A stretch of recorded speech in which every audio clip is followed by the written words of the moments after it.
Ka-alert, amihan season na ngayon, no? So, sobrang lakas ng amihan dito sa amin. Yan. Yung harap na yan, tingnan nyo namumuti. Yan. Ay, may mga nanlalambat doon, no? Ay, may mga nag-aayos ng bangka. Kasi pag ganito mula December, 3 buwan yan ng taghirap dito. Sobrang lakas ng amihan. December, January, February hanggang March, ano yan, amihan. Kaya dito sa harapan ng bihira na makasisid. Sa isang linggo mayroon namang kalma, siguro sa isang linggo may isang araw, swerte na 2 araw. Malakas talaga. So ang ginagawa ng ano dito, lokal na may isda ay doon sa kabila doon, tatawid lang ng mga kalating oras, tapos nandun sila sa kabilang dagat. Doon ay isda kasi doon kuble, hindi masyadong alon. Ito may mga ano naman nalalampat sa gilid lang. Lakas ano? Naayos yung bangka mo?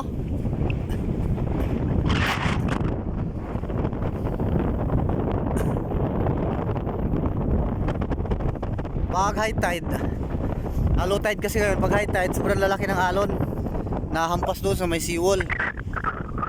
Abuti nga may seawall, dahil kung wala, yung mga bahay namin doon, abot yun, lalo pag malaki talaga tubig sa gabi. Malaki talaga tubig. Ayan.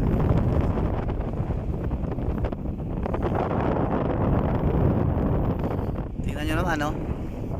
Ito yung nagpapalamig sa tubig dagat. Yung maambon-ambon, tapos kulimbang sa araw. Alas 10 na ngayon, wala pang araw. Nagayos ng ano niya ron, bangka, oh. Tinitibayan nila yung mga pamundo para in case man na lumakas pa at lumaki yung mga alon ay hindi maalastra o hindi matangay yung kanilang pundo. Tulad nito ang ginawa ni kanina, dinubli niya yung kanyang tali, dinubli niya para matibay.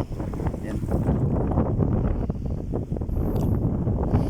At yung iba naman sa parte roon, yung mga bangka nila nakataas, may mga sarili talaga silang taasan ng bangka. Ayan, no? Tinataas nila para iwas sa alon.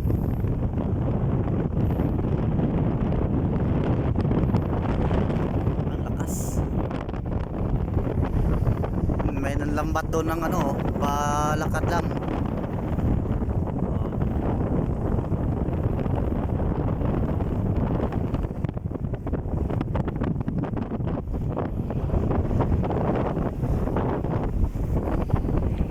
Namumuti talaga ang dagat. Amihan season, panahon ng hirap ng mga mangingisda, lokal na mangingisda dito sa amin.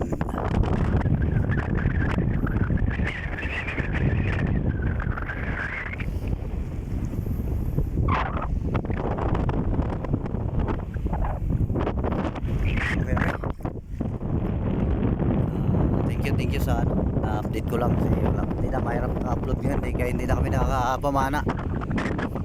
Malakas. Thank you.